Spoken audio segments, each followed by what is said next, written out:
Bonjour à toutes et à tous et bienvenue dans Cinefiles pour une nouvelle vidéo, une nouvelle critique, un nouveau podcast audio pour tout dire. C'est un podcast qui sera consacré à Wonder Woman, un film de Patty Jenkins qui est sorti en 2017. C'est un film avec Gal Gadot, j'espère que je le prononce correctement, et Chris Pine. C'est un film qui a coûté 150 millions environ. Il en a rapporté pour l'instant 260 millions. Il a plutôt de bonnes critiques, en tout cas en Amérique, mais en France c'est beaucoup plus mitigé. Oui, en France on est des gros râleurs. Le film dure 2h20, c'est quand même un sacré morceau. Et qu'est-ce qui se passe pendant ces 2h20? Eh bien c'est suite à cette mystérieuse photographie que nous voyons dans Batman v Superman, où nous voyons Wonder Woman avec des soldats de la Première Guerre mondiale. Eh bien, nous allons avoir une sorte de flashback, d'histoire racontée par Gal Gadot. Alors bien sûr pas racontée avec de la voix off, mais voilà, une plongée dans ses souvenirs. Et bien sûr l'histoire de cette épopée et au final une origin story de Wonder Woman dans ce film-là pendant à peu près 2h20. Alors ce qui est vachement bien, c'est quand vous n'avez pas vu du tout la promo, quelquefois la première bande-annonce et une ou deux fois la deuxième, mais à peine, vous êtes assez frais quand vous rentrez dans le film. J'en suis ressorti vachement content, c'était une bonne séance. Je ne saurais pas dire si c'est un bon film. Dans l'absolu c'est quand même un bon film, mais en tout cas j'ai beaucoup apprécié ma séance avec des moments où on est vraiment engagé dans l'action. On est avec elle pour foutre une raclée aux Allemands. Ce sont pas des nazis mais des Allemands. Après on pourrait dire assez facilement que les Allemands sont traités comme des nazis, peut-être parce que les gens ne savent pas trop comment les Allemands étaient représentés pendant la Première Guerre mondiale. C'est une vidéo qui va souligner, je pense, des choses qui ne semblent pas aller. Ça ne changera pas, bien sûr, vraiment mon impression à la sortie de la salle, et je préférerais garder mon impression de sortie de salle. Mais je pense que ce serait intéressant de ne pas se voiler la face, peut-être sur certains aspects, et de questionner un peu plus durement d'autres aspects dans le film. Mais j'ai beaucoup aimé, et je vais vous parler un petit peu de ce film, voilà, de A à Z, hein, donc j'espère que vous l'aurez vu avant de voir cette vidéo. Bon, je sais pas si c'était dans la promo même, puisque je l'ai pas vraiment suivi, mais ce n'est pas le premier film de super-héros réalisé par une femme, et ce n'est pas le premier film de super-héros avec une femme en rôle principal et incarnant un personnage de comics. Vous aviez des titres, alors mon problème c'est que ce sont des titres qui ne sont pas bien considérés. Et on peut comprendre pourquoi, c'est Elektra et Catwoman qui me viennent comme ça instantanément. Mais il paraît qu'il y en a d'autres qui sont un peu plus obscurs encore. Et bien sûr le film, alors de super-héros, pas totalement, puisqu'il n'a pas de super pouvoir, mais c'est quand même mis dans la case des grand héros de comics, c'est Punisher, avec un deuxième volet, parce qu'il y avait un premier volet je crois avec John Travolta que je n'ai pas vu, et le deuxième volet Punisher Warzone qui a été réalisé par Lexi Alexander en 2008 il me semble.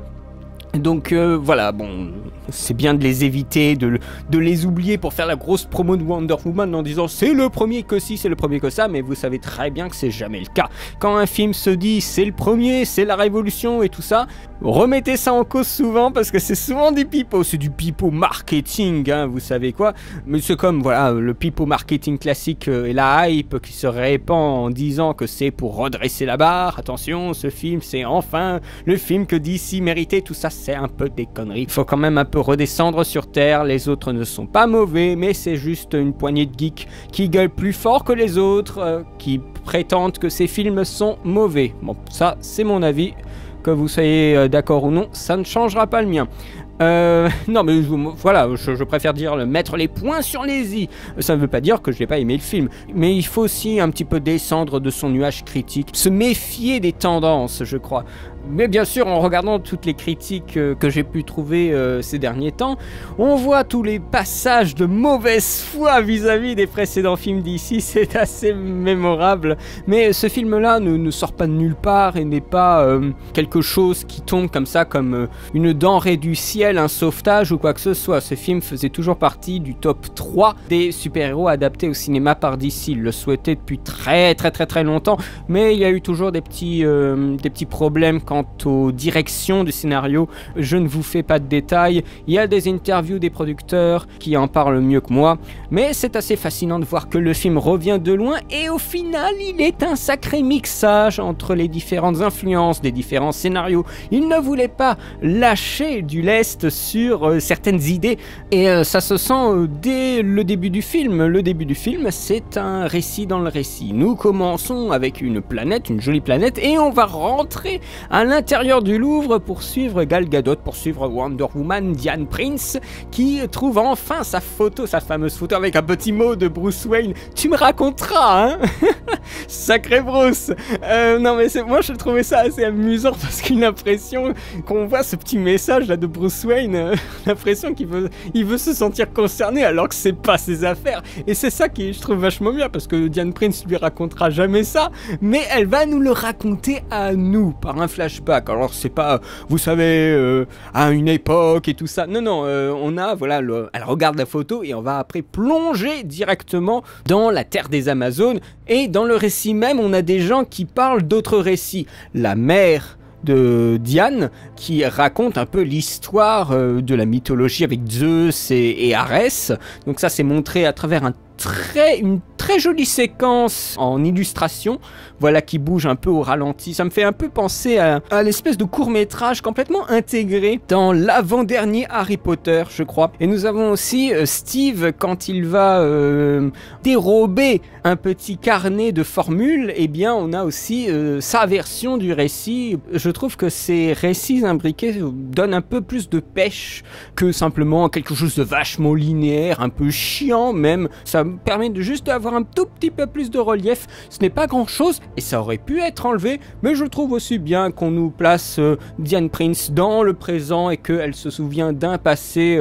En plus ça permet de faire une toute petite liaison avec les personnages qui sont autour d'elle dans le présent, c'est-à-dire voilà, on a Batman, il faut pas l'ignorer, il essaie justement de créer du lien avec Diane Prince et finalement le film a plus de lien avec Batman v Superman qu'on puisse le penser, parce que qu'est-ce que c'est que ce récit? C'est un récit sur les désillusions. Pourquoi nous la voyons si froide dans Batman v Superman? Parce qu'il y a eu cette histoire-là. Parce qu'elle a perdu son amour, parce qu'elle s'est rendue compte que les hommes sont plus corrompus que cela, que simplement parce qu'il y avait un personnage derrière. Donc on a voilà quand même quelque chose, une psychologie d'un film précédent qui est expliquée dans ce film-là. Donc on a vraiment un lien, on a véritablement un lien. Moi ça m'a fait plaisir de le ressentir. Je sais pas si c'était le but, mais je pense que c'est quand même il y avait de l'idée quelque part. On parle de challenge, de défi. Je trouve que l'adaptation de Wonder Woman n'est pas vraiment un défi. C'était plus une affaire d'aller dans une direction claire. C'est un personnage qui est super connu, l'actrice est déjà connue avant même d'avoir fait le rôle de la super-héroïne. C'est pas comme si c'était une inconnue qui tombait comme ça, hop, et on comprenait à la volée pour jouer Wonder Woman. Non, en plus nous faisons une origin story, nous connaissons ce principe-là, donc c'est pas comme si on était lâché dans un film complètement expérimental. Donc voilà, c'est aussi challengeant qu'un Doctor Strange. Et Doctor Strange c'était pas très révolutionnaire, challengeant ou quoi que ce soit. Je veux bien laisser les quelques séquences d'action qui sont voilà vraiment assez intéressantes, mais ce n'est pas challengeant pour un sou. Les mecs, ils ont quand même joué la sécurité pour nous présenter ce film-là. C'est un film aussi qui, là, je peux aussi critiquer, parlons de mélange des genres. Bon, je ne suis pas trop friand de cette idée-là, je veux bien parler de contexte, voilà, d'environnement, qui font penser voilà, à des genres précis, et encore, c'est contestable, mais ça reste des contextes, ça reste des décors et des costumes. Il ne s'agit pas de mise en scène, il ne s'agit pas de narration et de situation, c'est juste un contexte dans lequel évolue un personnage. C'est trop peu pour être véritablement un mélange de genres. C'est pas uniquement ce que nous voyons, c'est aussi la mise en scène. Hein. Vous voyez des films de guerre, il y a une esthétique du film de guerre. Ici, nous n'avons pas cette esthétique de film de guerre. C'est plus un film de super-héros qui s'amuse avec des contextes, avec des situations. Et qui nous fait immerger dedans assez efficacement, puisque le film dure longtemps. Et donc, nous pouvons rentrer dans la longue durée, dans les séquences, dans les situations.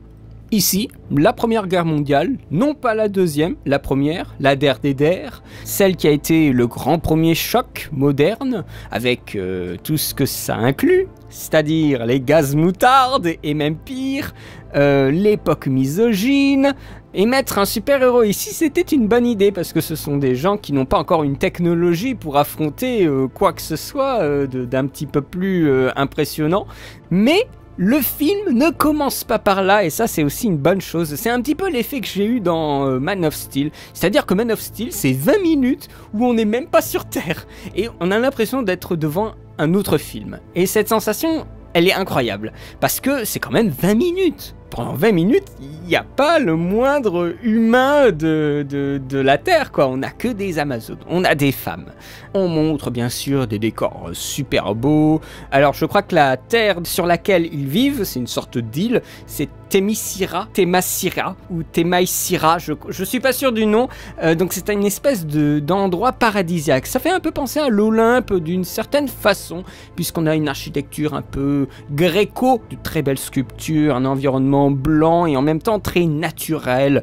On sent que c'est vraiment très paisible et on a ces femmes qui se battent. On a toute une exposition du personnage avec ses enjeux en fait, affronter Arès, avoir confiance en soi, croire en ses idéaux, et bien sûr les légendes aussi qui sont véhiculées par la mère. Et puis après nous allons avoir une espèce d'explosion de court-circuitage avec l'apparition de Chris Pine. Bien sûr ça amène malheureusement à des situations assez clichés, enfin à la limite on pouvait s'y attendre, mais bon, tu laisses passer le truc. Enfin, le fait que nous le voyons si souvent, ça nous rend insensibles à la dite situation, alors que j'aurais peut-être souhaité être un peu plus sensible. Vous savez, la fille qui veut faire un truc qui ne lui est pas destiné, et la mère qui ne veut pas et qui lui interdit, et blablabli, et blablabla. L'introduction est très claire, mais les situations sont des redites de ce que nous avons déjà vu. Donc il ne faut pas trop s'en offusquer du fait de la redite. C'est compliqué de créer de nouvelles situations après des milliers de films. Donc voilà, on a une immersion dans un monde à part qui est réussi, mais on a ces expositions qui sont nécessaires, mais qui sont souvent des redites un peu à mort. Vraiment, le début sur ces terres, c'est plutôt perturbant, surtout quand on n'a pas vu beaucoup de promotions. Et quand on a le Chris Pine qui vient, eh bien ça fait un choc. Mais le problème, là c'est encore une fois un problème plus de mise en scène, c'est que dans la situation même, on nous casse l'effet de choc. Parce que dans un blockbuster classique, on veut toujours jouer sur plein de points de vue différents pour apporter du dynamisme à l'action, pour porter aussi une multiplicité de points de vue, pour montrer que, voilà, que la scène est dynamique. Alors ce qu'ils font, c'est qu'on a Diane Prince qui est en train de remettre en cause toute sa vie au bord d'une falaise. Oh bon, ok, je veux bien. Et après on a un avion qui arrive. On se dit, ah c'est l'avion de Chris Pine, enfin probablement. En fait, si on n'a pas vu du tout d'image, on ne sait pas du tout qui il y a dans cet avion. Bon, bien sûr, nous on sait très bien que c'est Chris Pine, mais le problème c'est que on va pas jouer le jeu avec le spectateur. On va lui montrer Chris Pine dans l'avion qui est en train de se démêler. Et je trouve ça con. On devrait carrément, pour appuyer en fait la révélation du corps masculin et finalement être avec Wonder Woman quand elle va découvrir le corps, eh bien on devrait absolument enlever tous les plans sur Chris Pine dans l'avion. On devrait voir peut-être quelqu'un qui a un masque et des lunettes cachées par la fumée qui essaie de se démêler, mais on ne voit pas du tout le visage de l'acteur homme. Et il plonge dans l'eau. Wonder Woman, Diane, le ressort de l'eau, et quand elle enlève le casque et les lunettes, là elle se rend compte que c'est un homme. Et là ça aurait beaucoup plus d'impact parce on nous aura pas vendu la mèche. Vous voyez ce genre de petits détails? Bien là le film ne le fait pas, parce que le film veut être classique, parce que le film ne veut pas prendre de risques. Et ça je trouve dramatiquement raté. C'est raté. C'est-à-dire que quand j'ai vu Chris Pine, ah bah j'ai vu c'est Chris Pine. Voilà. C'est Chris Pine en difficulté, mais on sait qu'il va survivre. Être complètement du point de vue de Wonder Woman, qui voit cet avion écrasé, là, ça arriver comme ça dans l'eau, elle se dit, ah bah tiens, il y a peut-être quelqu'un qui a besoin d'aide, hop, et elle se rend compte après que c'est un homme. Et le spectateur n'a pas d'autres informations. Alors je trouve que c'est beaucoup plus fort, mais là, non, c'est, on va faire multiplicité de points de vue, pot, et puis voilà. Non mais voilà, ça c'est cassé du drame. Dans d'autres instants du film, c'est mieux amené. Mais alors là, c'est de la faiblesse, je trouve. Et le film en possède un petit peu partout. Alors il s'agit dans ce film, avec cet élément, de raccorder une mythologie et un contexte de guerre mondiale, la première. Pourquoi la Première Guerre mondiale? Pourrait-on dire facilement pour copier Captain America? Le film se prédestinait déjà à présenter la Seconde Guerre mondiale en 2008. D'après ce que j'ai pu lire au niveau du scénario, je pense que Captain America, ça leur a fait un petit peu peur puisque le film n'avait pas très bien marché en salle, au final. Quand vous voyez les scores, c'est pas mirobolant.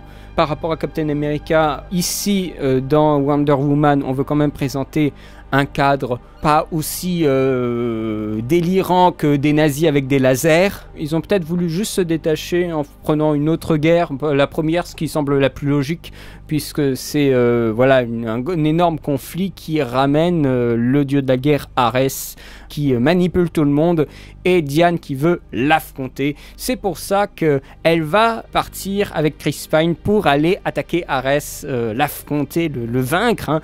Donc je trouve que le conflit au niveau du personnage est vachement clair. On sait pourquoi elle y va. Elle veut arrêter Arès.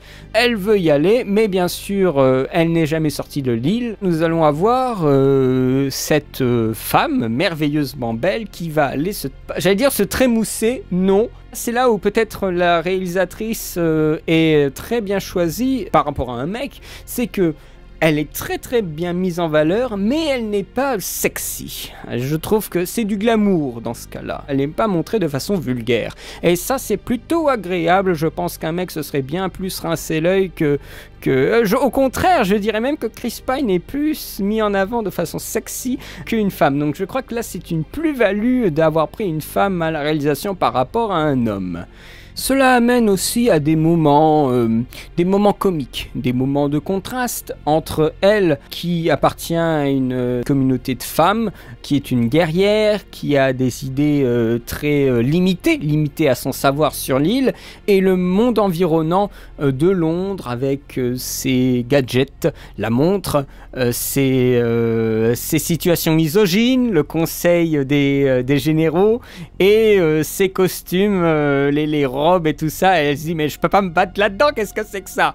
Et bien sûr des clins d'œil, vous ne l'aurez pas loupé, à Superman avec deux scènes, une scène avec une entrée d'immeuble et une scène dans une ruelle où elle protège Chris Pine avec ses bracelets, bien sûr elle le protège contre des tirs. Alors ça fait tout de suite penser, en plus elle a des lunettes et tout ça, mais vraiment comme le personnage de Christopher Reeves. Voilà, ça fait plaisir aux Américains de voir ça. Je pense que les Américains ils ont kiffé ces moments-là parce que pour eux Superman c'est un des plus grands films de super-héros de l'histoire des films de super-héros. Donc on fait des clins d'œil à ça de façon plutôt logique en fait. Hein. Voilà, Chris Pine c'est un espion, il y a des gens qui veulent le traquer. Et bien à un moment, on arrive à des situations dans des ruelles. Donc non, franchement, ce moment où il y a un peu de comique, de contraste, ça dure pas très longtemps. Il y en a qui disent oui, c'est la moitié du film. C'est peut-être 10 minutes de comédie. Mais après, il y a aussi un contraste idéologique, un contraste culturel ou moral. Le contraste comique n'est pas du tout encombrant dans le film. Le film fait 2h20, on a 10 minutes à tout casser de contraste, vraiment le contraste comique, quoi. C'est le truc où elle arrive avec son épée et son bouclier dans le magasin, quoi. Vous voyez ce genre de choses. En plus, il y a un moment, c'est assez génial, je trouve, elle arrive comme ça dans le magasin de costumes avec une espèce de grand manteau de peau de bête en noir. Elle a une dégaine, elle est super belle. Et on a les femmes avec leur froufrou et leur joli costume tout fin à côté, et elle est massive, mais en plus c'est super bien choisi. Et bien sûr elle a le costume de Wonder Woman en dessous, donc elle a les jambes. Alors le film prend un malin plaisir à montrer de magnifiques jambes, mais au début avec toute l'histoire des Amazones, c'est magnifique, hein. Oh là là, il y a de très très belles jambes dans... Non mais franchement, oui. Et c'est là que c'est vachement bien, et je pense au niveau des costumes, enfin je reviendrai sur les costumes, mais c'est que les Amazones ne sont pas vraiment montrées de façon sexy. C'est glamour, parce que voilà, ils mettent bien en valeur les jambes, mais il n'y a pas les trucs avec des seins et tout ça. Alors le film ne met pas du tout en valeur les seins. Je trouve ça super bien, pas du tout envers les fesses non plus, ça c'est cool aussi. Mais j'ai l'impression de... Là, vous avez peut-être l'impression que je dis des trucs un peu chelous, mais je peux vous assurer que ça fait vachement du bien, en fait, d'avoir de mettre en valeur d'autres parties de la femme qui sont tout aussi ravissants, hein, mais qui ne sont pas forcément ceux sur lesquels les hommes se fixent comme des gros obsédés sexuels. Donc moi, ça me fait plaisir d'avoir des films où, voilà, là, où, surtout dans la première partie, où les jambes sont vraiment... Mais c'est comme pour des films comme La colère des titans, quoi, et le choc des titans. On met en valeur les jambes. C'est comme ça aussi dans les films... Alors là, pour le coup... C'est un code du film de Sandal, hein, comme on dit, les films de les péplums. Ce sont les jambes, hein, voilà, de belles jambes. Il y a même des acteurs qui ne voulaient pas jouer dans ce genre de film parce qu'ils avaient trouvé qu'ils n'avaient pas de belles jambes. Je crois que c'était Paul Newman qui ne voulait pas jouer Ben-Hur parce qu'il trouvait que ses jambes c'était un peu pourri. Hein, mais voilà, là on a vraiment un code de situation et de mise en valeur des personnages qui est respecté ici. Ce sont les jambes des différentes actrices et les jambes de Gal Gadot, bien sûr, un Miss Israël, hein, voilà, hein, on se fait plaisir. Mais c'est vrai, c'est assez agréable de voir tout ça. Bon, là c'était une petite aparté jambes, mais vrai, oui, ça c'est un élément que j'ai beaucoup aimé. Mais pour revenir peut-être un peu plus au film, il prend son temps, ça c'est bien. Le film fait 2h20. Il n'y a pas beaucoup de baston en fait dans le film. Hein. La baston vient bien plus tard. Ça fait plaisir de constater cela. Mais bon, vous savez très bien que ce genre de film, ce genre de production, tend aussi son bâton aux gens qui cherchent des incohérences. Je pense qu'il y a totalement moyen de complètement déglinguer le film que de beaucoup l'aimer. Par exemple, moi j'étais un petit peu dérangé vis-à-vis de ses armes et de son costume. Quand elle quitte l'endroit où elle avait changé ses vêtements pour avoir une robe un peu plus classique, où est son épée? Où est son armure? Où est tout le costume en fait et tout le manteau qu'elle avait quoi? Où tout ça s'est passé en fait? Ils l'ont gardé dans un coffre dans le magasin de vêtements parce que c'est un magasin chic qui peut garder les vêtements de ses clients. Enfin voilà, des petites choses comme ça.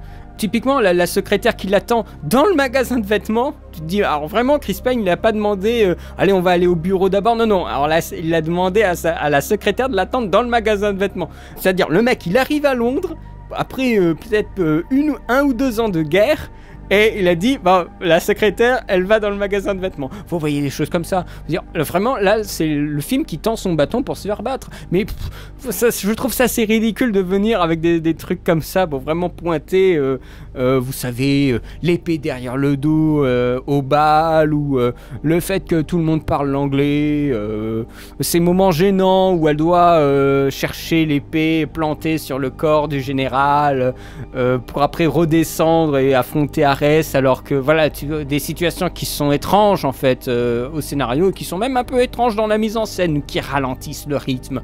Mais bon, moi je me suis pas fait de fixation. Vous savez très bien quand je fais les vidéos que je fais pas ce genre de fixation comme ça, je m'étends pas là-dessus. Je vous dis juste qu'il y a vraiment moyen de le dégommer, mais au final, si vous êtes bon public, vous vous foutez de ces détails-là, il passe rapidement, c'est pas vraiment un problème. Le film réussit par bien des aspects à emporter le spectateur. Je vais parler maintenant de la scène du No Man's Land parce que c'est là où j'ai eu vraiment le grand premier frisson. Je trouve que la scène sur la plage avec les Amazones et les Allemands, la trouve complètement ratée parce qu'elle est pas bien spatialisée. Il y a beaucoup de ralentis qui ralentissent en fait le rythme, alors qu'il doit être trépidant le rythme, mais ça ralentit beaucoup.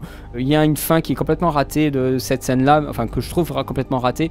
Mais la scène du No Man's Land est vraiment intéressante parce qu'il y a un build-up, il y a une construction émotionnelle et situationnelle du personnage. Je m'explique, pendant au moins 30 minutes, on nous dit que Ares est là où il y a la guerre, donc il faut y aller pour le vaincre. Wonder Woman, elle veut aller là où il y a de la baston. Donc il y a Chris Pine qui dit non, pas tout de suite et tout ça, et on montre qu'il y a un contexte. Elle va à Londres, on nous dit un petit peu ce qui se passe sur le front, que c'est compliqué. Après, quand il commence à aller de plus en plus là-bas, eh bien elle se rend compte que voilà, il y a des morts, il y a des blessés, une sorte de carriole qui est complètement engourdie dans la boue, et elle veut les sauver, mais il y a Chris Pine qui dit non, mais on n'a pas le temps, il faut se dépêcher. Et après, elle arrive sur un pont où il y a plein de blessés, de gens qui rentrent au front. Il y a une construction en fait, au fur et à mesure, on fait monter la tension, mais ils sont toujours pas arrivés. Et quand ils arrivent dans le No Man's Land, ça tire de tous les côtés, il y a des explosions de tous les côtés, et il y a Chris Pine qui se retourne vers elle et qui dit bon, voilà, on est arrivé au front. Et elle est un petit peu perdue, donc on a un investissement émotionnel en fait. Elle remet un peu en cause la moralité de ce monde avec Chris Pine qui ne veut même pas la laisser aider les autres. C'est ça qui est dingue. Elle veut aider tout le monde, c'est-à-dire aider. Un geste de bonté. Non, Chris Pine veut l'amener au front pour qu'elle se batte. C'est vraiment un peu gênant même, mais c'est assez horrible. On force presque Wonder Woman à aller se battre plutôt qu'aider des blessés. Elle, Diane, qui est de bonne volonté, qui est naïve, qui veut aider tout le monde à la fois, eh bien, elle n'y arrive pas. Et arrivé aux tranchées, eh bien, il y a Steve qui persuade Diane en disant que c'est impossible, on ne peut pas franchir le No Man's Land, il y a trop de puissance de feu, il y a trop de morts, c'est vraiment pas possible. Et en même temps, il la convainc avec des énumérations d'armes de destruction qu'ont les ennemis, des mortiers, des mitraillettes, des tanks, tout ça. Et là, on se dit vraiment que c'est impossible, avec bien sûr la musique qui augmente, hein, vous savez comme sont les films hollywoodiens.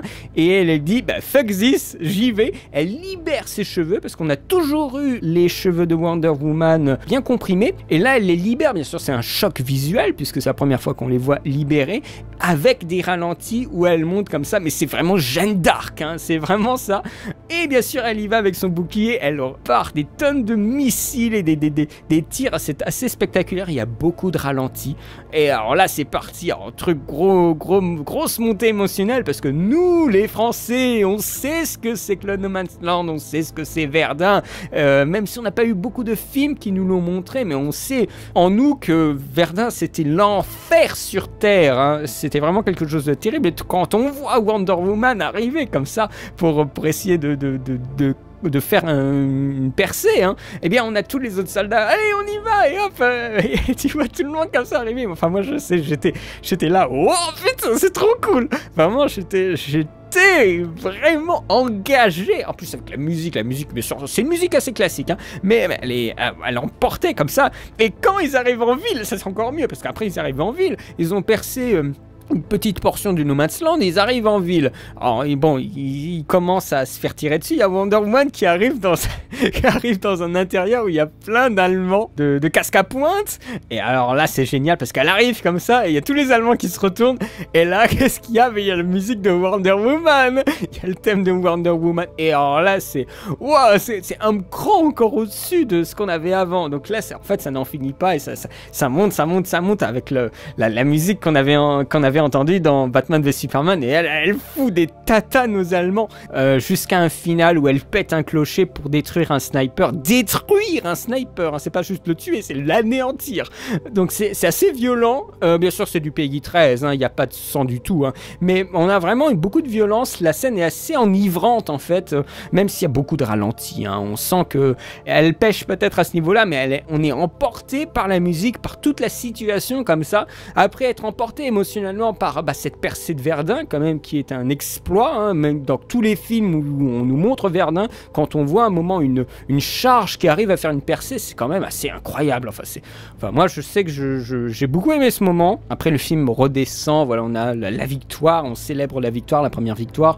C'est aussi un film, pour changer un petit peu de registre, c'est un film qui a des références, je vous parlais de Superman, mais aussi des références à Indiana Jones, mais aussi la petite sirène quand elle rencontre Steve pour la première fois allongé sur la plage. On dirait une version modifiée de Tant qu'il y aura des hommes de Fred Zimmerman, avec cette image de Burt Lancaster qui embrasse je sais plus quelle actrice sur la plage. Là on dirait une version un petit peu modifiée, et bien sûr les codes des films d'action et de blockbuster, mais qui sont assimilés de ce côté à une femme. Donc d'habitude il y a un héros qui est mis dans certaines situations, ici c'est une femme, hein. Ça correspond bien sûr aussi à un changement qu'essaye d'opérer Hollywood, tant bien que mal, de présenter des héroïnes fortes ces dernières années plutôt que des hommes, pour essayer de surfer peut-être sur des tendances, la tendance du féminisme, parce que Hollywood c'est pas juste on va vous faire des histoires, c'est aussi parler de tendances, de voir ce qui marche,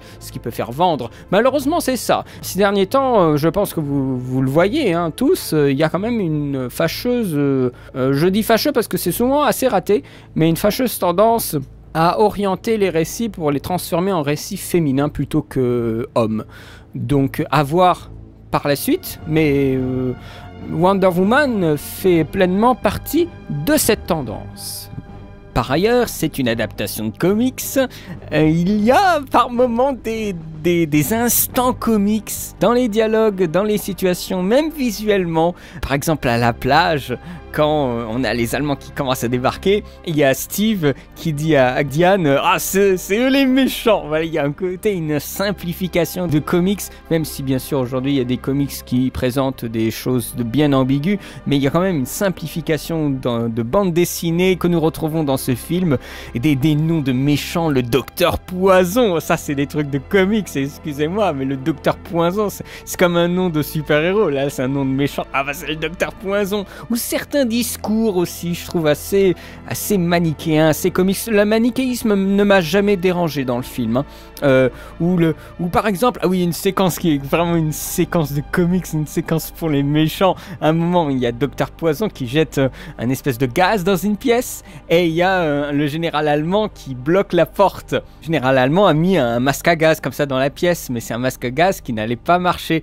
Alors il y a le Docteur Poison qui dit « Mais pourquoi vous avez mis le masque à gaz dans la salle? Vous savez très bien qu'il ne va pas marcher. » Et il y a le général en bloquant la porte. « Ouais, je sais, mais ils ne le savent pas. » Après, il y a une espèce de gros rire méchant pendant qu'il est en train de bloquer la porte. Et tu vois les deux ânes en train de rire comme ça, comme des adolescents après avoir fait une farce au professeur. Moi, je trouve que c'est tellement comique, ça. Avec une espèce de, je crois, de mémoire, une contre-plongée sur les deux en train de faire Je trouve ça, c'est assez marrant. Ça, c'est du pur comics.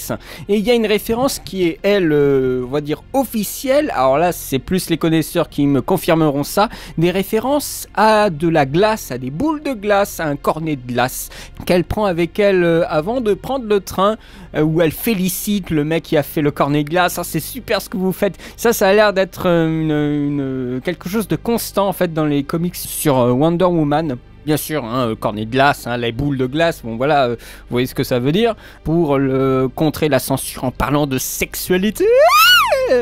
Oui, excusez-moi. Et pour continuer sur cette idée-là, nous parlions de comics, nous parlons ici aussi de DC. DC et Marvel. Alors on dit tout d'un coup que parce que le film a du succès, qu'il recopie la formule Marvel. Il faudrait me dire pourquoi précisément, parce que dans les films d'ici, il y a de l'humour, ici aussi, mais la grande différence, je pense, avec Marvel, c'est qu'on ne met pas d'humour dans les scènes d'action. En tout cas, on ne fait pas des blagues pour dédramatiser, ce qui était le cas dans le dernier film Marvel que vous avez vu, Gardiens de la Galaxie.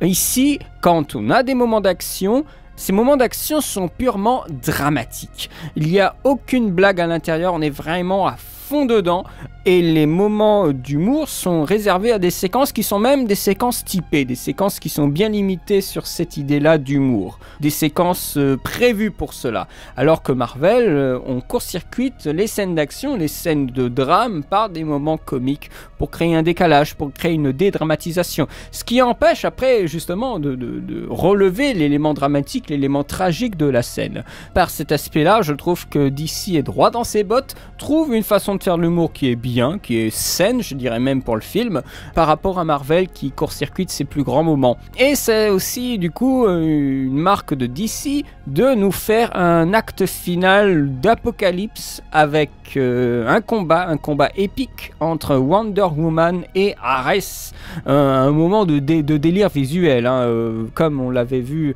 dans Batman v Superman ou même Man of Steel. C'est une constante, alors on va voir si ça continue comme ça pour les autres films, mais là c'est vraiment délirant, j'ai beaucoup apprécié, bouillie visuelle, oh, ça fait plusieurs années, je dirais même une bonne dizaine d'années que nous avons des bouillies visuelles, donc à un moment il faut arrêter de balancer ça sur la table comme si vous n'aviez toujours pas été habitué. Vous êtes habitué, c'est juste que vous pouvez pas supporter ce genre de façon de faire, donc voilà, vous vous dites bouillie visuelle alors que ça fait 10 ans que vous en bouffez. À un moment il faut accepter la bouillie de maman, hein et pas faire le mec bloqué.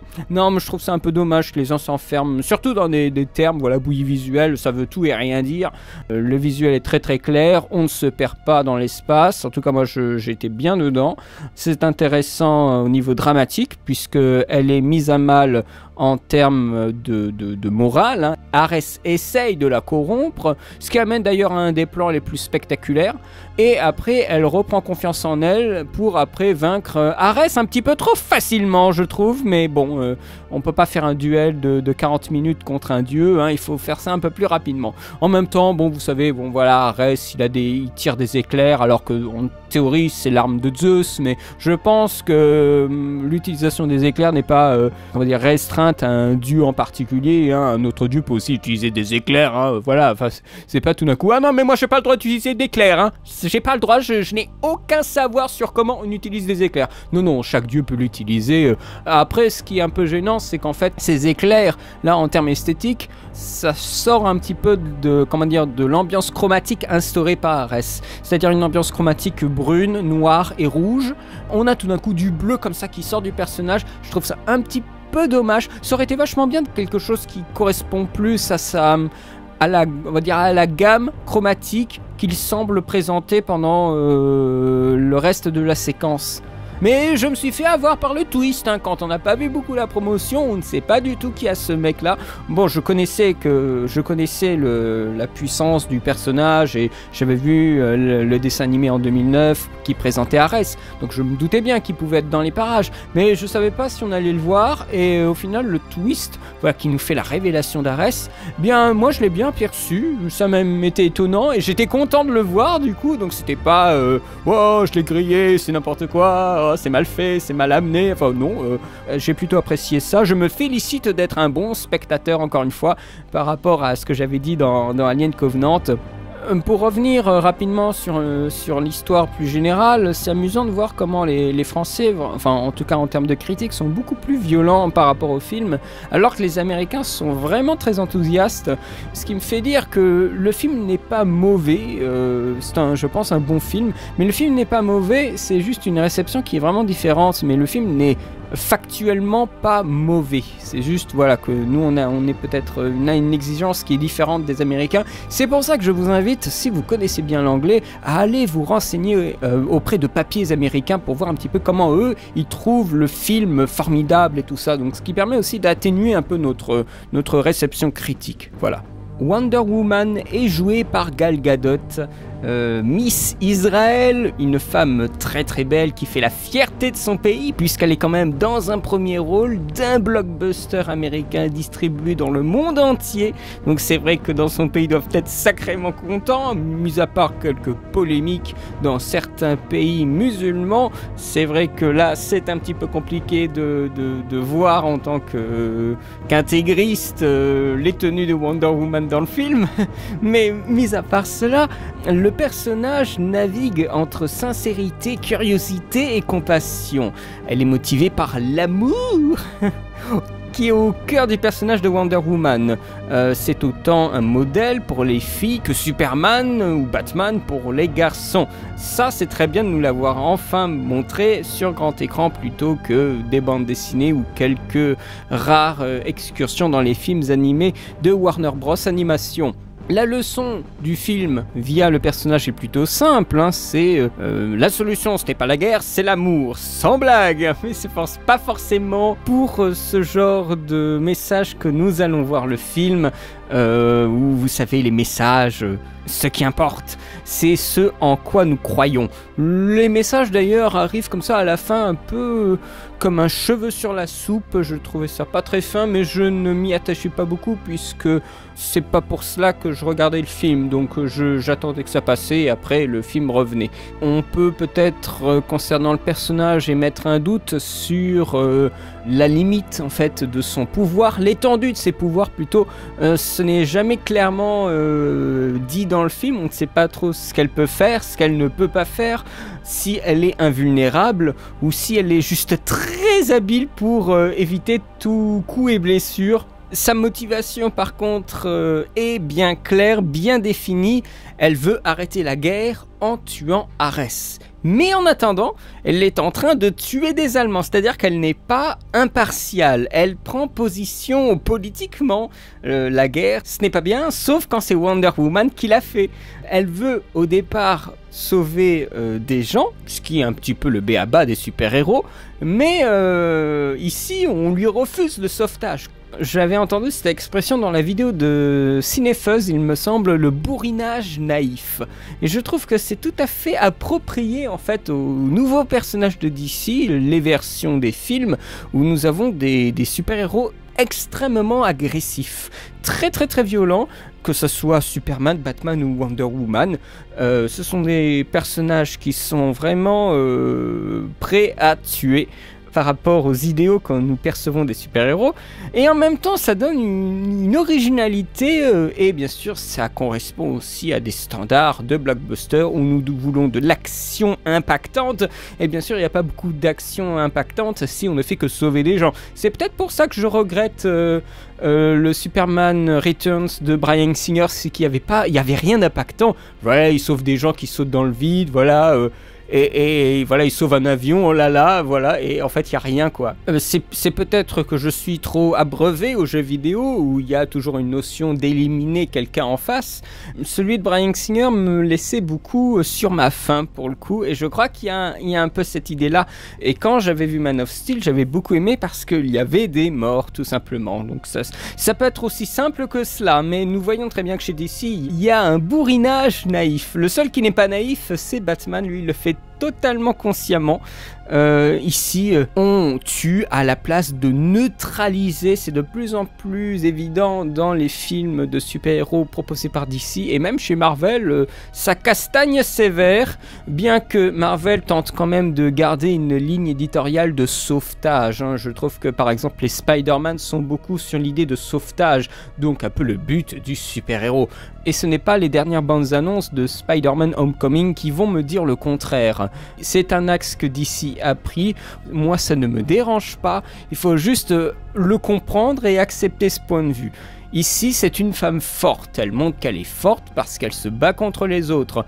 On pourrait dire aussi que c'est le marketing qui te fait croire qu'elle est forte, mais ça reste aussi un objet sexy et naïf, donc ce n'est pas si original que ça, et ce n'est pas une grande figure, une grande icône que ça, que ce qu'on veut bien nous faire croire. Regardez la vidéo sur YouTube, Born Sexy Yesterday, ça montre quelques exemples d'icônes féminines fortes, mais qui sont en fait des créations de l'homme pour donner l'impression que la féminité est forte, mais en fait ce sont des objets sexuels. Mais c'est super déroutant parce que ça prend quand même des exemples assez intéressants comme Lilou dans le 5e élément, qui reste une femme faible, bien que dans le film on nous la montre comme femme forte, mais en fait non, pas du tout. Dans ce film là, dans Wonder Woman, c'est quand même quelqu'un qui est manipulé par l'amour et par la guerre, la Diane Prince. Donc c'est une femme qui est faite pour l'homme, par l'homme je dirais. C'est la dynamique de l'étudiante et du professeur. Donc l'étudiante serait Wonder Woman dans le monde des hommes et le professeur serait Steve. Ce n'est pas très frais, on revoit les poussifs sexistes de la planète interdite avec les baisers, tout ça. Enfin bon, le ton est peut-être plus doux. C'est-à-dire qu'il est moins abrupt, il est moins grossier, parce que dans la planète interdite, c'était vraiment grossier. C'est tout, le personnage est forcé dans le cadre hollywoodien, ce qui lui fait perdre de la valeur, et ce qui lui fait perdre aussi du message. Ça reste candide, quoi. En plus, voilà, de ne pas connaître le monde, c'est quand même une femme sacrément bébête, c'est si je tue Ares, tout le monde sera gentil. Et elle tue le général et il se passe rien. Alors, on peut se dire que c'est bon, il n'y a pas d'Ares, c'est en nous le bien et le mal, et on nous le fait miroiter pendant un moment. Mais non, en fait non, c'est une manipulation de Ares qui apparaît derrière elle, et du coup, est-ce que ça vaut le coup de sauver le monde? Bah oui, bien sûr, parce que quand on tue Ares, là, tout d'un coup, il y a tout le monde qui devient gentil. Donc en fait, ce qu'on nous dit que le bien et le mal, c'est en nous, en fait, non. Clairement, à la fin, on répond que non, parce que quand Ares meurt, tout d'un coup, tout le monde, là, ça, oh là là, comme si c'était dans un enchantement magique. Voilà, donc voilà, cette histoire de bien et de mal en nous, tout ça c'est du pipeau qui dure 2 secondes. Non, non, c'était clairement une manipulation d'Arès. En quoi, tout d'un coup, après cet événement-là, on aurait de nouveau de la violence et tout ça? Non. Arès est censé avoir été éliminé, donc tout le monde devrait être bien content. Donc voilà, il y a cette espèce comment dire, de pirouette magique d'Arès qui aurait même pas dû, ils auraient même pas dû miroiter. En fait, ce qu'ils auraient dû faire, c'est tout simplement, quand Arès a été détruit, de voir les gens continuer à se battre pour vraiment montrer qu'il ne s'agissait pas d'Arès, il s'agissait vraiment du dilemme de la dualité de l'homme. Mais avec la fin, on a des plans avec les Allemands qui regardent le ciel presque en se réveillant comme si c'était un cauchemar. S'ils avaient enlevé ces plans-là, eh bien je crois que ça aurait, le message en fait, ce que veut dire Steve à Wonder Woman aurait eu plus d'impact. Mais ça non, parce qu'il faut la fin heureuse, voilà, comme quoi elle a libéré les humains de l'emprise du mal. Donc voilà, on a ces trucs comme ça, c'est chiant, enfin, parce que le message ne s'assume pas, le message qui est finalement un message assez sombre, hein, l'homme continuera à se battre contre lui-même. Bien non, le film ne l'assume pas, la réalisatrice abandonne ce message, la fin est vraiment à chier, hein, en plus. Je vous parlerai après des quelques plans de fin qui sont absolument affreux. Enfin, affreux, on peut s'attendre à une fin de ce style, mais c'est vraiment pas très inspiré. Mais après un moment, il faut terminer le film. Il fait déjà 2h20, mais c'est quand même un peu gênant. Après, le film est manichéen, ça m'a pas dérangé. C'est une adaptation de comics. Les comics, c'est toujours un petit peu haha, le méchant. Mais moi, ça me plaît bien parce que j'ai fait beaucoup d'histoires, j'ai imaginé beaucoup d'histoires où il y avait très clairement le mal et le bien. Donc moi, ça me gêne pas. Je n'ai pas trouvé que c'était un mal. Avec tout cela, on peut se demander l'utilité de nous l'avoir placé dans cette époque. Mais je pense que c'est tout simplement aussi pour créer un espèce de choc et aussi une désillusion, hein, une personne qui se désenchante. Hein. On a l'origine du désenchantement de Wonder Woman quand on la voit dans Batman v Superman. Je regrette que cette fin ne termine pas sa naïveté. Non, elle avait raison en fait. C'est ça en fait qui me gêne, c'est qu'elle avait raison. En tuant Arès, elle met fin à la guerre. Ça, c'est regrettable. Ça n'empêche pas que le personnage soit plein de vie, plein de joie, impétueuse. À un moment, elle est dans une rue et elle est en train de regarder plein de trucs autour d'elle et tout d'un coup, il y a une femme qui porte un petit enfant et elle dit « Oh, un bébé !» Elle est vraiment toute contente en fait de voir un bébé parce qu'elle en a jamais vu. Moi, je trouve ça absolument adorable. Non, vraiment, elle joue bien, elle a plein de situations où elle peut être vraiment sympa. Le problème aussi, c'est que des fois... c'est vraiment pas bon. À un moment, elle donnait l'impression de zozoter. Sur l'île des Amazones, après qui est une espèce de petite révélation avec les Allemands, eh bien, il y a les femmes qui se posent des questions sur le retour d'Arès. Et à un moment, en VO, hein, le Gal Gadot sort une réplique sur Arès où j'ai l'impression qu'elle zozote. C'est un petit peu gênant. Et voilà, des plans de réaction des fois qui seront des mèmes internet. Hein. Quand le film sortira en Blu-ray, il y aura des mèmes internet avec des visages comme ça, des têtes. Waouh, enfin, des fois c'est un peu mécanique. Hein. C'est un peu ce que je reprochais pour Emma Watson dans La Belle et la Bête. Des fois c'est très mécanique. Alors, d'autres fois c'est absolument adorable. Hein. Mais bon, j'étais un peu gêné par moments. Mais... ça participe au décalage culturel et moral. Ce n'est pas un décalage par rapport à son époque. Parce que, bien sûr, les Amazones font partie de la même époque que celle de la Première Guerre mondiale. C'est juste une approche culturelle et morale qui est vraiment très différente. Son côté ingénu amène à ces situations de contraste et à une sorte de critique sociale. Mais ici, c'est même pas une critique sociale, parce qu'on critique un passé qui ne peut plus changer. Donc ce n'est pas une critique sociale, parce que ça amènera à aucun changement. Ce serait plus un témoignage d'époque. Un témoignage d'injustice d'époque, je devrais dire. Elle doit faire son chemin, elle doit être forte. Et pas seulement intellectuellement, parce qu'à un moment, moment, elle arrive dans une pièce, personne ne sait lire le carnet de Docteur Poison, et elle connaît le langage de ce carnet-là, donc elle va leur traduire, donc ça c'est être forte intellectuellement, mais dans le No Man's Land, elle montre qu'elle est aussi forte physiquement, qu'elle peut tenir un front toute seule, elle est impétueuse, et le mec, le Steve, il la calme, hein, plus d'une fois, elle ne s'incarne qu'en de brefs instants, c'est dommage puisque souvent elle est plus guidée dans le film, mais c'est normal parce que c'est sa première excursion à l'extérieur. C'est un personnage qui a des enjeux et des conflits. J'ai souvent cette petite marotte quand je parle des films et des personnages de 3 niveaux de conflit. Ça vient de techniques et de méthodes de scénario. Je ne saurais plus vous dire de qui, mais vous pouvez sûrement retrouver la trace. Il s'agit de conflits de personnages. Conflits internes, conflits personnels et conflits externes. Je dirais que concernant Wonder Woman, le conflit interne serait de lutter contre la corruption des hommes. Le conflit personnel, ce serait arrêter Ares, et le conflit externe, celui qui est le plus loin, ce serait d'arrêter la guerre, tout simplement. Mais voilà, dites-moi ce que vous en pensez de ces 3 niveaux de conflit, celui qui est au plus profond d'elle à celui qui est le plus extérieur à elle. Dites-moi un petit peu ce que vous en pensez de tout cela. C'est un film sur une femme, réalisé par une femme, mais écrit par 3 hommes. C'est dommage et ça se sent. Rien qu'avec le Steve qui la guide trop, alors qu'elle est lettrée, elle est censée être ultra intelligente, eh bien non, dès qu'elle sort, elle devient une idiote. Non seulement vis-à-vis de la société, avec ses quelques scènes à Londres, mais aussi vis-à-vis de la guerre. Elle a sa propre logique de la guerre. Il y a la naïveté du personnage qui est pour le coup logique. Je pense pas qu'il faille tomber sur le personnage en disant mais c'est une naïveté, c'est n'importe quoi.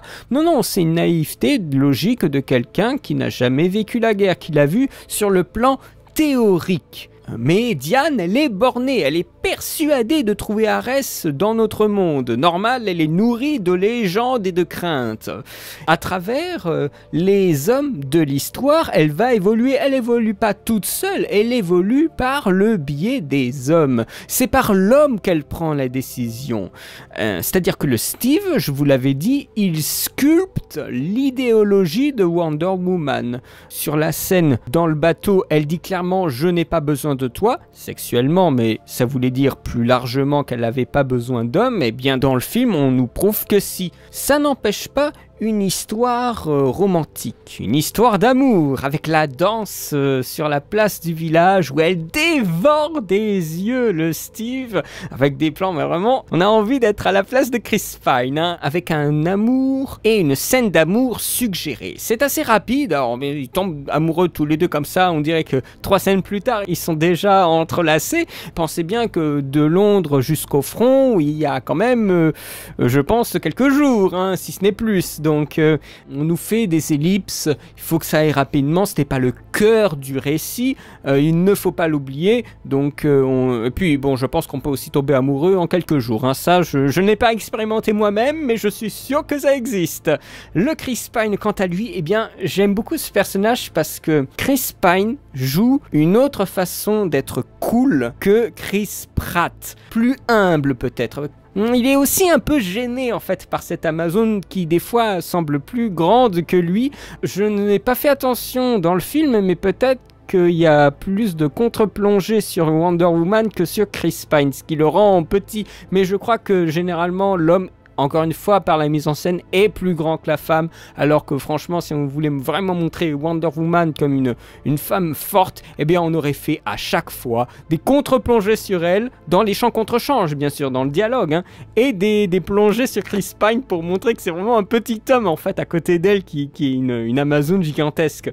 Donc voilà, on aurait pu s'amuser à ça, mais je crois pas que le film le fasse, il faudrait que je le regarde une deuxième fois. Le mec, il est un petit peu gêné par l'Amazone. Moi, je trouve que c'est assez savoureux, mais en même temps, Le film est écrit par des hommes, et bien ça se voit, le Chris Pine, il prend quand même de la place à l'écran, parce que c'est un film hollywoodien, parce que voilà, il faut mettre en valeur l'homme et son pouvoir de séduction, puisqu'il y a une scène où il est tout nu. Bien sûr, le mec, il est beau, hein, donc ça fait bien plaisir, et puis je pense que Patty Jenkins, elle s'est fait plaisir aussi en le filmant tout nu. C'est un sexe symbole, hein, Chris Pine quand même, donc voilà, une blague sur le sexe de Steve, enfin bon, voilà, c'est féministe, hein, le film, oh là là, féminisme, mais ça reste aussi une blague sur le potentiel érotique de l'homme, la secrétaire rigolote grosse, hein, franchement, il y a encore du boulot à faire, hein. C'est la secrétaire de Steve et aussi la secrétaire du méchant Ares, bon, on sait pas que c'est encore Ares à ce moment-là du film, mais bon, voilà, Etta Candy, qui est une comic relief, plus un adjuvant aussi, je trouve qu'elle est assez bien perçue quand même, c'est quelqu'un qui veut faire les choses bien, c'est pas juste, elle fait des blagues, voilà, elle essaye de se rendre utile auprès des gens qu'elle apprécie. Concernant Ares, c'est un personnage qui m'a surpris parce que je ne l'attendais pas. Pour lui, la vérité, c'est la guerre. Lui, il voudrait une guerre perpétuelle, une guerre éternelle. C'est celui qui donne des mauvaises idées. C'est un manipulateur. Mais il déboîte quand il doit se battre. Son look est surprenant parce que ça a l'air d'un petit gars moustachu. Mais vraiment, tu mets pas un copec dessus. Et en fait, le gars, c'est une montagne qui se crée l'armure avec des bouts de terrain, des bouts du décor. C'est-à-dire qu'il prend un morceau de décor, un morceau d'avion ou quelque chose comme ça, et il le reforme pour fabriquer une masse, des épées ou des trucs comme ça. Je trouve ça vachement bien, c'est assez stylé, et ce n'est pas un look bodybuildé comme on pourrait s'y attendre, et on joue un petit peu sur ça en présentant un méchant qui est Erich Ludendorff, qui est le méchant allemand, avec le docteur Poison bien sûr. Le Ludendorff, on pourrait penser peut-être que c'est Ares qui est déguisé, mais en fait non, c'est un autre monsieur, un petit moustachu, qui est joué par David Toulis. Je sais pas si ça se prononce comme ça, son nom de famille. Bon, moi je n'ai jamais fait une fixation sur c'est le mec d'Harry Potter. Moi je l'avais vu dans d'autres films comme Kingdom of Heaven. Justement, je n'ai pas eu de blocage, donc moi je me suis laissé emporter par le twist, ça m'a fait bien plaisir. C'est un manipulateur qui va attaquer, et c'est assez jouissif à la fin quand on le voit fighter Wonder Woman. C'est vraiment l'idée d'un boss de fin, comme on a souvent dans les films d'ici, dans les 3 films d'ici actuellement, on a des boss de fin. Moi ça me gêne pas, je trouve que ça donne un final apocalyptique qui donne une vraie sensation de puissance et des vrais conflits de super-héros, c'est-à-dire qu'on voit dans les comics, c'est-à-dire les mecs ils se battent pendant des dizaines de pages en duel dans des décors qui sont complètement détruits, enfin c'est ça aussi le comics. Donc pourquoi tout d'un coup on devrait reprocher oh là là, les bouillies d'effets spéciaux, arrêtez les bouillies d'effets spéciaux, enfin comme si on n'était pas vacciné à ça aussi, enfin bon je comprends pas, moi ça me fait plaisir, parce que j'ai imaginé beaucoup d'histoires où ça se terminait comme ça, quoi, par des grands duels qui n'en finissaient pas, épiques, avec des enjeux de ouf, et bon, moi ça me fait plaisir, ça me fait fantasmer. Donc moi quand j'ai vu le premier grand duel entre Superman et le général Zod, mais j'ai kiffé à fond. Donc moi ça me gêne pas de voir ça à nouveau, encore et encore, dans d'autres environnements, avec d'autres pouvoirs, d'autres personnages dans la fiction.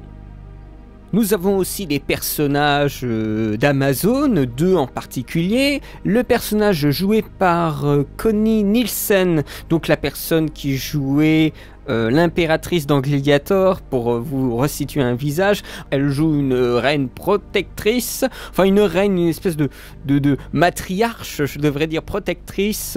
Elle joue très bien Hippolyte, et elle a, je crois que c'est sa sœur, je ne suis plus sûr, qui est jouée par Robin Wright, Antiope. Encore une fois, très bon jeu, voilà, on a ces 2 personnages pendant 20 minutes de film. Robin Wright, elle joue bien Antiope jusqu'au moment où elle meurt pour sauver Diana dans une scène ultra cliché, une scène de garde du corps. C'est-à-dire qu'on a Diane comme ça qui est bien installée, et tout d'un coup on a Antiope comme ça qui se lève pour se mettre entre une balle d'allemand et le corps de Wonder Woman. Donc voilà, elle meurt comme ça dans ses bras. Oh, the God Killer, go! Enfin, c'est une espèce de truc assez mélodramatique de théâtre un peu boursouflé. C'est assez mauvais. Alors moi, pour le coup, ça m'a pas du tout créé de l'émotion. Il y a une autre mort qui m'a créé plus d'émotion. Alors celle-ci, moi je l'ai trouvé ça très très ridicule. Ça m'a fait sortir du film, hein. Même toute la séquence de bataille sur la plage, j'ai trouvé ça pas très beau du tout. Il y a beaucoup trop de ralentis, on se perd très facilement dans l'espace, ça m'a beaucoup gêné. Généralement les Amazones, je trouve que c'est vraiment bien retranscrit l'ambiance, on va dire renfermée en fait, de beaux paysages, mais finalement une communauté qui est très isolée et qui ne sait pas du tout ce qui se passe autour d'elle. Et nous avons enfin un petit groupe, un Écossais, un Indien, un Algérien. Voilà, c'est une espèce de mélange européen pour montrer que voilà, l'Europe est concernée par la guerre. Même une guerre qui va au-delà, puisqu'il y a l'Indien qui fait référence à sa propre guerre, la guerre de son peuple contre les cow-boys, contre les Américains. Donc voilà, on s'amuse dans un dialogue à faire ce rapprochement. Il y a l'Écossais qui voit des fantômes. Enfin voilà, on voit quelques traumatismes, quelques façons de gérer la guerre, comme l'Indien qui fait du trafic d'armes. C'est un groupe qui est représentatif de certaines idées de la guerre et de certaines idées véhiculées dans le film. Ils sont pas très importants, mais c'est plutôt sympathique de les avoir. Mais je pense qu'on aurait pu carrément les enlever. Mais ça donne plus d'épaisseur et ça met aussi en valeur les rôles principaux. La mise en scène, on va parler un petit peu de réalisation et de production, puisque la réalisation de ce film n'a pas été simple, avec un abandon au début de la production du film. Donc c'est Patty Jenkins qui a remplacé une autre personne, je ne sais plus qui était l'autre personne. En tout cas c'est elle, Patty Jenkins, réalisatrice de Monster, un film qui date de 2003. Voilà. Hein, c'est compliqué, hein. Elle a fait quelques épisodes pour la télé par la suite, mais elle n'a pas fait autre chose depuis 2003. Encore une fois, je vous l'avais dit, c'est un film sur une héroïne réalisé par une femme, mais c'est plus devenu un élément marketing et c'est prévu. Ça se voit comme une action commerciale et moi je trouve ça terriblement réducteur. C'est-à-dire la volonté de réaliser un film sur une femme devient une façon de faire la promotion du film. Je trouve ça vraiment réducteur. C'est comme Black Panther. Hein. C'est exactement la même chose que Black Panther. Là, il y a le trailer qui est sorti il n'y a pas très longtemps. Le trailer, je le trouve hideux. Franchement, hideux et cheap. Avec une espèce de cascade finale avec une voiture, une de plus. Hein. C'est, dans tous les films d'action, on a une cascade avec une voiture. Les mecs ne savent même plus créer des cascades, quoi. Je crois qu'on a tellement vu les voitures sous tous les angles que maintenant, des cascades avec des voitures... Personnellement, j'espère que pour vous ça fera le taf, mais personnellement, moi j'en ai plus rien à foutre d'avoir des cascades avec des voitures. Hein. Oh, surtout des voitures, voilà, des machins, des voitures random. Encore Mad Max, c'était un petit peu amusant parce que t'avais des voitures toutes bizarres, mais alors là, c'est les voitures, mais passe-partout, sûrement des trucs où ils ont des contrats avec des compagnies de voitures pour avoir des voitures de telle ou telle marque dans un film. Enfin, c'est des trucs qui sont calibrés à mort. Je trouve que du coup... Cette fameuse idée, voilà, qu'une femme va réaliser un film d'une super-héroïne, moi je trouve que c'est aussi une espèce de truc calibré par le studio. En fait, ça aurait pu être un homme, ça aurait pas changé des masses de choses. On dit, oui, mais il y a une sensibilité. Quelle sensibilité? C'est là où les gens qui font des critiques qui disent, ouais, il y a une sensibilité féminine. Dans quoi? Dans quel choix de cadrage? Dans quel choix de direction d'acteur? Les gens ne sont pas précis. Moi-même, je ne suis pas précis. C'est ultra difficile de sentir ça. Mais il faut essayer de questionner le film. Qu'est-ce qu'une femme va apporter réellement? Parce que là, on dit, oui, mais il y a une femme, il y a une sensibilité. Ça veut rien dire. Comment cette sensibilité transparaît dans le film? C'est ça la question de la mise en scène. Il faut vraiment questionner ça. Qu'est-ce qu'elle va amener dans la réalisation pour faire ressortir la féminité que seule une femme pourrait faire ressortir? Un mec ne louperait quand même certaines idées. Alors là, moi je me pose la question, qu'est-ce que dans la mise en scène on aurait de Patty Jenkins que ne pourrait pas faire un autre? Bah ça, franchement, je sais rien, parce que le film est quand même assez standard. Dans les scènes d'action, voilà, c'est là où on s'amuse un petit peu quand même, mais autrement, c'est très très classique. Hein. Je pense que c'est plus dans les choix de situation et la façon dont les acteurs vont jouer que là, elle a pu se démarquer, mais autrement, excusez-moi, c'est assez classique. Hein. En même temps, ça correspond aussi avec la classique origin story.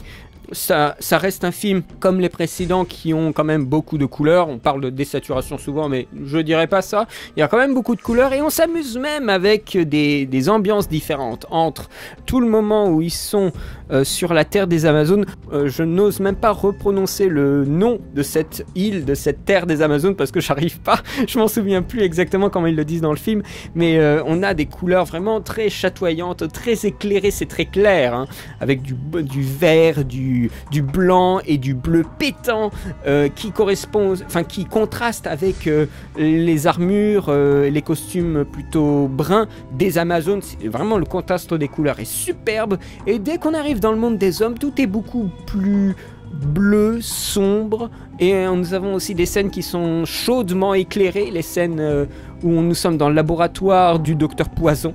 Donc on s'amuse avec une palette de couleurs qui est vraiment agréable, hein, et bien sûr la nuit dans la scène finale, là on a un festival de couleurs entre orangé, rouge, beaucoup de bleu aussi avec les éclairs d'Arès, et nous avons aussi un film qui est fashion. Moi je trouvais que le film il avait un sacré cachet au niveau des costumes. On prend le temps quand même de montrer un peu tous ces costumes, aussi bien ceux des Amazones que ceux des soldats, que ceux que nous voyons à Londres.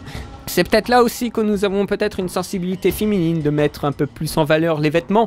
Il y a Wonder Woman qui met son chapeau, qui se regarde avec les lunettes dans le miroir. Voilà, moi je trouve que c'est parlant, c'est quand même parlant. Et moi j'aime bien que mon regard ait pris le temps d'admirer ces beaux vêtements. Surtout que moi je trouve qu'elle a une vraie dégaine quand elle arrive en costume de Wonder Woman et on fait des inserts sur les jambières, sur le bouclier. Voilà, franchement c'était assez bien de le voir. Mais la mise en scène autrement elle est mécanique, hein. Par moments c'est vraiment assez absurde, avec des problèmes spatiaux, hein. On ne sait plus où nous sommes, donc on perd en fait la distance avec les adversaires, et du coup le rapport au suspense, le rapport à l'impact, on ne sait pas où va aller le coup, enfin voilà, on peut se perdre assez rapidement. Le montage est beaucoup trop serré par moment, par exemple la scène d'entraînement de combat où Diane adulte, alors des fois je dis Diane, des fois je dis Diana, hein, je ne sais plus, mais où Diane se bat contre Antiope, là c'est beaucoup trop serré, c'est-à-dire le montage même, et le cadrage est ultra serré aussi, c'est-à-dire qu'on a une suite de gros plans assez rapides, c'est pas très lisible, c'est pas très beau à regarder, et il y a beaucoup trop de ralentis. Des ralentis qui peut-être soulignent une incapacité à faire un découpage intéressant, ce qui n'est pas forcément le cas, parce que quand je vois la première scène d'action, moi je me dis il y a un vrai problème, mais quand je vois celle du No Man's Land, là je me dis il y a quand même quelque chose. Donc je sais pas, c'était peut-être un manque d'inspiration, je me pose des questions, mais franchement il y a beaucoup trop de ralentis. Même Zack Snyder ne en fait pas autant, ou en tout cas il les juge beaucoup mieux que là où c'est très encombrant, hein. Et c'est souvent des ralentis quand elle fait des coups de jambe. C'est un peu systématique, c'est un peu dommage que ça soit aussi régulier, aussi, mais encore une fois, c'est de la mécanique. Mais ça m'a pas empêché d'être emporté par les scènes d'action, sauf la première. La première est vraiment pas très belle du tout, mais celle sur le No Man's Land et la scène finale d'action, on sent les impacts, les mouvements de caméra sont virevoltants, on s'amuse à donner dans la profondeur de champ des choses qui se passent au premier plan et qui vont aller au deuxième plan. On a un superbe travelling quand il y a Ares qui commence à corrompre en fait Wonder Woman. On a un travelling de la droite à gauche où nous voyons Wonder Woman dans une explosion en fond en train de détruire des Allemands, une espèce de rage comme ça qui s'exprime, qui est assez dingue, quand il y a bien sûr le pauvre Steve qui est mort. Alors elle perd tout espoir, hein, donc c'est là où elle se réveille, où elle devient vraiment vénère, et franchement là on sent toute la salle elle vibrait, hein, je sentais le siège vibrer parce que le son il y allait à fond aussi, hein, mais il y avait vraiment une puissance de tout d'un coup, on libère la bête, on libère le super héros et dans toute sa puissance, hein, et vraiment on sentait de ce travelling vers la gauche. représenter toute la puissance. Et c'est aussi un travelling vers la gauche. Donc vers la gauche, c'est pas vers la droite. Et vers la droite, c'est souvent dans des lectures classiques de notre civilisation occidentale, quelque chose qui est tiré vers l'avenir. Là, c'est tiré plutôt vers le passé, vers une situation bloquée. Donc on sent que cette situation, que ce travelling, que cette destruction, que cette manifestation de puissance n'est pas la bonne affaire. Donc voilà, c'est normal que ce soit vers la gauche. Donc voilà, il y a des choses très classiques dans cette mise en scène là. J'ai vraiment fait une fixation sur ce travelling vers la gauche parce que je l'ai trouvé vachement bien. On le voit un tout petit peu dans la bande-annonce, mais dans le film, ça vaut le coup. Il y a des mouvements voilà, virevoltants où nous voyons Diane utiliser son lasso, son lasso de vérité, voilà, dans un mouvement, voilà, avec des effets spéciaux un petit peu mal faits, mais c'est tout à fait honnête, hein, mais bon, c'est pas, le film n'a pas des budgets illimités aussi, hein. Mais franchement, j'étais emporté par les scènes d'action, je suis content d'être bon public à ce niveau-là. J'ai entendu de la part de critiques du sous Zack Snyder. Il faut la laisser s'exprimer, mais attendez, ça fait 14 ans qu'elle n'a pas fait un film de cinéma, elle a fait de la mise en scène de télé qui n'est pas la même chose, et elle n'a jamais fait un film de cette ampleur avec de l'action de cette ampleur. Donc c'est normal qu'elle soit perdue et que là, il faut que ce soit les gens de storyboard, l'équipe technique et l'équipe artistique des effets spéciaux qui fassent leur boulot. Je pense que pour la scène de la plage, il y a eu un vrai problème à ce niveau-là. Je trouve que franchement, la scène après le No Man's Land, quand elle se bat dans les bâtiments, ça se passe plutôt bien. Et la fin, moi, je l'ai trouvé très bien aussi. Je trouve que voilà, il y a peut-être un petit manque de maturité. Alors, je me permets de dire, il y a un manque de maturité, comme si moi j'en avais déjà fait des millions, des scènes comme ça. Non, mais ce que je veux dire, c'est qu'en tant que spectateur, on sent des fois que c'est un petit peu mécanique, que ça manque de fluidité dans l'enchaînement des plans. Mais ça, je pense que si elle fait encore un blockbuster, je pense qu'elle sera beaucoup plus à l'aise avec le matériel. Les effets spéciaux, mis à part la séquence de l'avion qui est vraiment pas très belle, ça passe. Enfin, moi, je trouvais que ça passait. Je n'ai pas eu vraiment de problème avec ça. C'est du CGI qui ne m'a pas dérangé, mais ça va vieillir, hein. Il n'y a pas de raison que je ne reprenne pas le même discours que pour Pirates des Caraïbes, la dernière critique que vous avez sur la chaîne. Ce film va vieillir, mais comme la totalité des films à effets spéciaux pour ordinateur, hein. Ça va vieillir ces trucs-là. Après, il y en a qui vont vieillir plus facilement que d'autres, hein.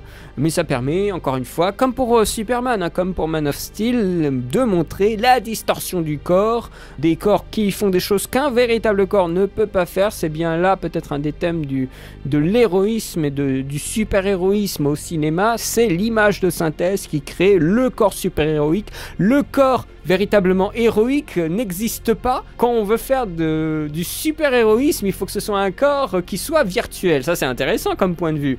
Donc, je pense qu'avec Wonder Woman, on est encore à ce niveau-là. On n'a pas encore un super-héros qui fait absolument toutes ces cascades en réel. Et on a toujours une aide virtuelle. On parle là de films de cinéma, hein. Je suis sûr que quand il s'agit de séries, ils n'ont pas trop le budget pour faire certaines choses, donc ça reste des choses très terre à terre. Là, dans le film, on a vraiment aussi une distorsion du corps de Wonder Woman qui fait des choses vraiment incroyables par moments.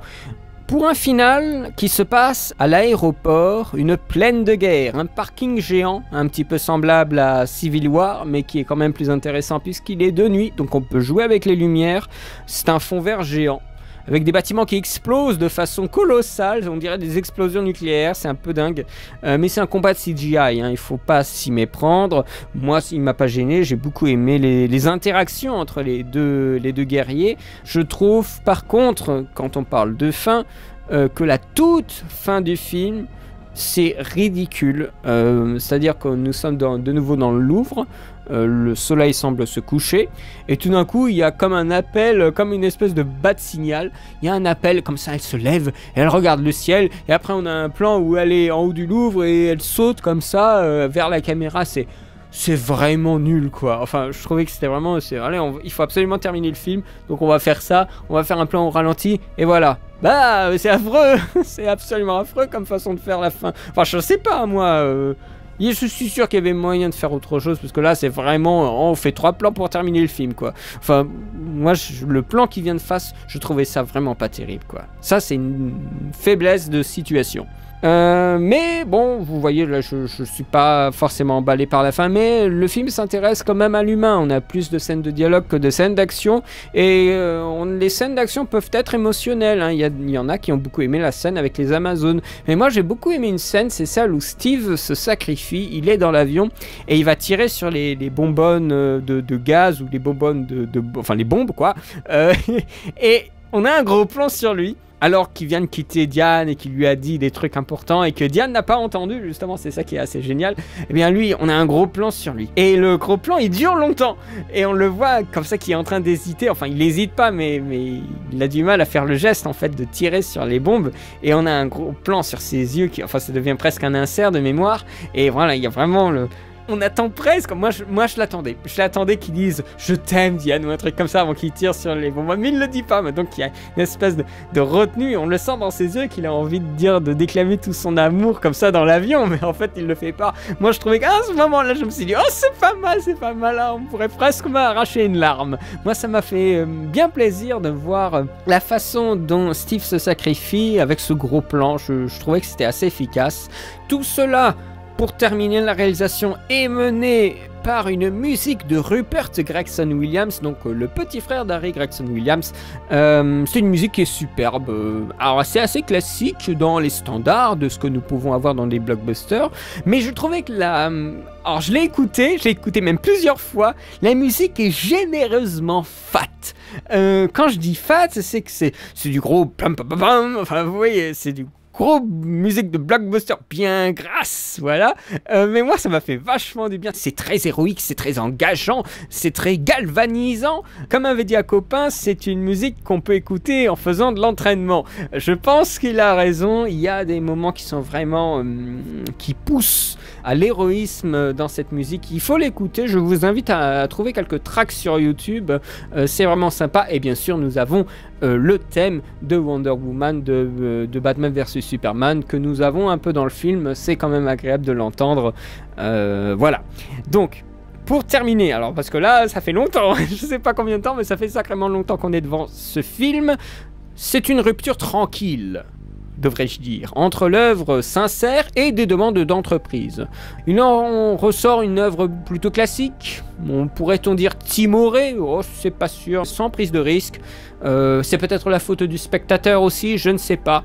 Je deviens, avec cette critique, un peu comme l'héroïne, désenchantée du film, mais je me souviens bien de l'impression que j'ai eue quand je sortais de la séance. Je me suis dit... C'est un bon film, j'ai pris bien du plaisir et j'en suis bien content.